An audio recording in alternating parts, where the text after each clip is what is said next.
విశ్వాసకున్న భరోసా ఏంటో తెలుసా అండి? నేను తోడులేని ఒంటరిని కాదు, నాకంటూ ఒక సంఘ కుటుంబం ఉంది. నా వెనకాల నా కోసం భారంగా ప్రేమగా ప్రార్థించే అనేకమైన కుటుంబాలు ఉన్నాయి. స్తోత్రం చెప్పండి.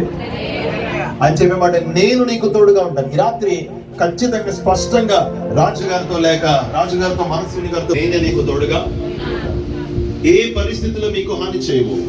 ఆర్థిక పరమైన ఇబ్బందులు మనలను కృంగదీయలేవు. మన చిన్న జీతం మనలను కృంగదీయలేదు. మనకొచ్చే రాబడి మన ధైర్యాన్ని పాడు చేయలేదు. అది తక్కువైనా సరిపోకపోయినా. ఒక మంచి మాట చెప్తాను, కోవిడ్లోనే ఎక్కువ తినేసాం మనం. నిజమా? మేము కోవిడ్లో 2 రోజులకు ఒకసారి బిర్యానీ చేసుకున్నాం. అప్పుడే ఆ రోజులే బాగుండే. 2 రోజులకి ఒకసారి బిర్యానీ చేసేవారు ఇంట్లో. ఇప్పుడు అసలు చేయట్లేదు. ఏమీ లేనప్పుడే దేవుడు ఎంత ఉన్నతంగా పోషించగలడో పోషిస్తాడో కోవిడ్ అర్థమైంది మనకు. కోవిడ్ చెప్పింది మనకి.